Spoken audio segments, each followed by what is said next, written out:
Welcome to the Aviano Air Base 31st Fighter Wing podcast titled Return with Honor. I'm Brigadier General Tad Clark, and I am joined by two very special guests. First of which is Chief Master Sergeant Cesar Flores, my command chief here in the 31st Fighter Wing. And I'm going to save the next introduction for just a moment because we are in for a real treat today for today's podcast. For those in the wing, you're familiar. For those that are not in the wing, you may have heard that we have cultural tenets that we try to focus on and work on day to day in the execution of the mission in this wing. One of those cultural tenets is thrive. And we want to make sure that people thrive in life, not just for the time that they're assigned in the 31st Fighter Wing, but as they move through their life journey, they can think back on this time at Aviano as a launch pad for success in life, and they continue to thrive in the years ahead. And part of thriving is our ability to be resilient. We all enjoy the high times in life, but of course, life has a way of presenting to us with certain challenges and circumstances that are difficult. And so resiliency is very, very important. It's an important tenet for warfighters. It's an important tenet for those in this wing. And I think it's an important tenet for anyone, no matter where you are in life. So we are very, very blessed to have a special guest with us. Our guest is Dr. Alyssa Gavulic Howk, and she has a powerful story. She specializes in many, many different topics, one of which is resiliency. And so I don't want to rob any more time from you, Alyssa.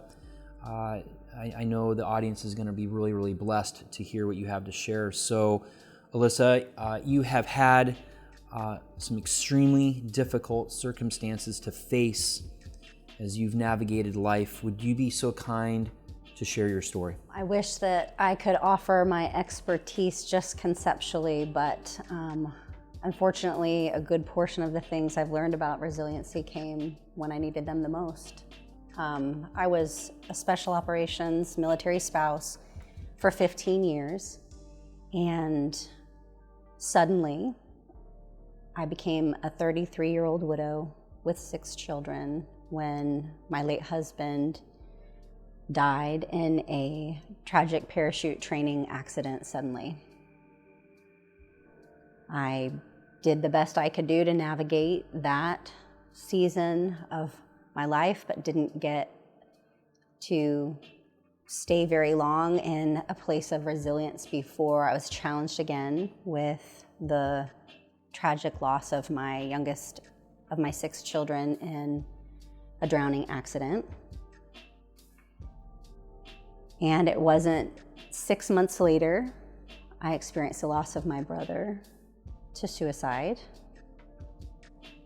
And I only had 11 months before I lost the youngest of my 6 siblings in a quadruple homicide that was covered up by arson and federally investigated. And so while I was going through all of those different things, I realized I didn't just want to survive. I wanted to do more. I had 5 sets of eyes watching me, and I needed to teach my children what resilience looked like. So I went to school and went back and got my doctorate degree and began to not only move through resilience and recovery and grief, but also research it and study it and evaluate, how is this done well? What are great examples of people who have gotten through similar types of hardships and even different types of hardships resiliently? What do these qualities and characteristics look like? And how can I not only practice them in my life, but share them with any audience I get the chance to? So that's kind of how I've gotten to the place where I am. I know every single aspect of that journey was challenging and difficult, but necessary. So there's a level of gratitude and even being able to to share that depth of a journey in this short of a summary with some type of meaning that came from it. You've been with us for a week here at Aviano Air Base. You've shared your story with countless airmen in different engagements this week as we've been focusing on resiliency, and I think everyone that has heard your story has been left speechless when they think on the grief, sorrow, and challenges you have been presented with. Clearly, and as you shared, Alyssa, you have learned a great deal about resiliency. What can we, those of us that are listening right now, what can we learn about resiliency? Resilience is such a multi-dimensional concept that you really cannot honor the diversity of resiliency unless you look at it from various lenses. And what I really appreciate about this week is we've been able to look at it from many, many angles. In fact, today we looked at resiliency through physical wellness, physical health, physical activity, and it's such an important part of resiliency because our bodies are the vehicle through which we take in data about the world, we process that data, we decide how we're going to respond, and we align our actions with the things that we desire. So physical resilience is so important. It allows us to be mentally and cognitively intentional and aware. It helps us to emotionally regulate in a much more intentional way. And oftentimes it is a great opportunity for us to connect with others and build camaraderie together. We also looked at resiliency this week through the cognitive or mental lens. And what's so important about that is that when we think about resiliency, obviously we have to honor the adversity or the suffering or challenge that the individual is in. Otherwise, resilience wouldn't even be a term we were able to use. But when you look at the good, when you look for the positive, and when you notice those things that are still good in those hard seasons or that are even coming out of those hard seasons, it allows us to be cognitively resilient in some very, very meaningful ways. It allows us to create meaning. It allows us to extend gratitude to others where gratitude is due. And it allows us to have positive alacrity or creating these micro experiences with others that make it feel good to be in relationship with us. We also talked about emotional resilience. Talked about the ways that you can take what sometimes feels very complicated, very overwhelming emotionally, and if we do slow down with mindfulness and intentionality, we can use those emotional experiences to really inform our behavior, really inform our responses, and honor what we need at the deepest levels. Not just survive, but truly learn how to thrive by communicating with clarity and intentionality our needs. One thing we've talked about all week long through every single one of these lenses is connection, that relationships are pivotal. None of us can do this alone. We were born looking for the eyes, looking for us. We are wired to be in relationships from cradle to grave. They're such an important part of our lives.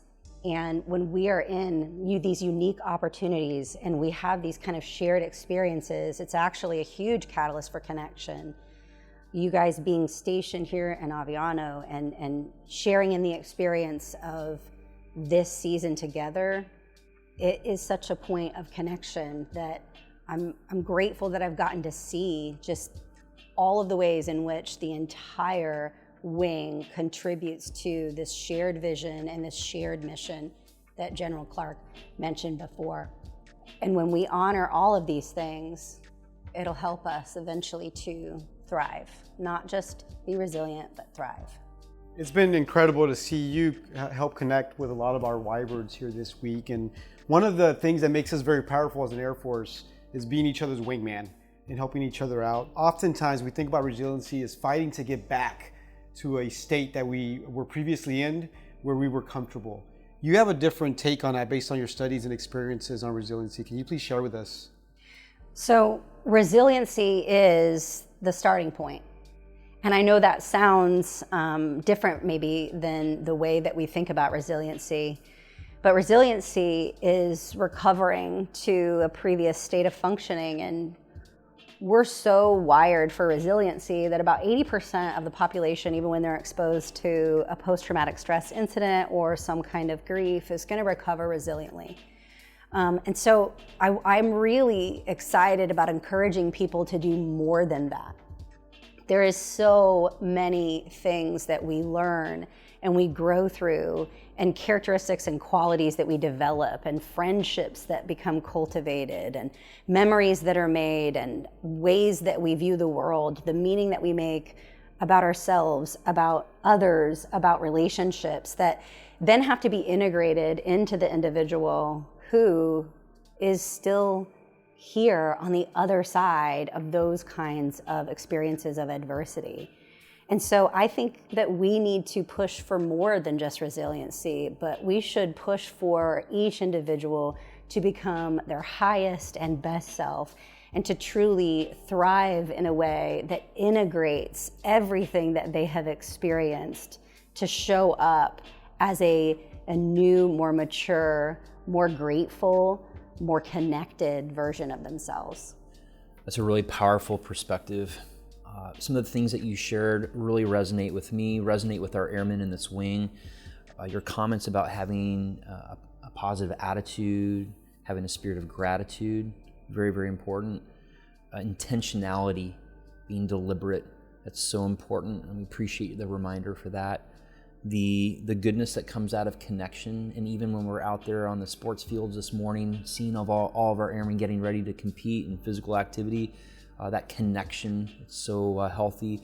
But really, the biggest takeaway I got out of this, which I love, is how you talked about how you just didn't want to survive, but as we put this all together, all these things allow us to thrive and move forward in life, like we talked about in the beginning. Again, incredible testimony and story. And I know you have impacted many, many lives in the short time that you have been here this week at Aviano Air Base. And I'm hoping that this podcast is an additional extension of that message and that story for our audience, our listeners, and gives us something to think about. In the times that we are thriving and succeeding, those are really important times for us to focus on this, so that when we are met with adversity, we are prepared and equipped to be able to face those and not revert back to where we once were, but as you highlighted, the importance of wanting something more, to grow from that. Again, for our listeners, this is Dr. Alyssa Gavulic Howk. Powerful story. We appreciate you being here, making the long journey to Italy to spend a week with us, and we are most grateful for the time you spent with us. Thank you for having me and letting me be a part of this. This was an incredible experience of camaraderie and connection that I got to bear witness to, and I will take that with me.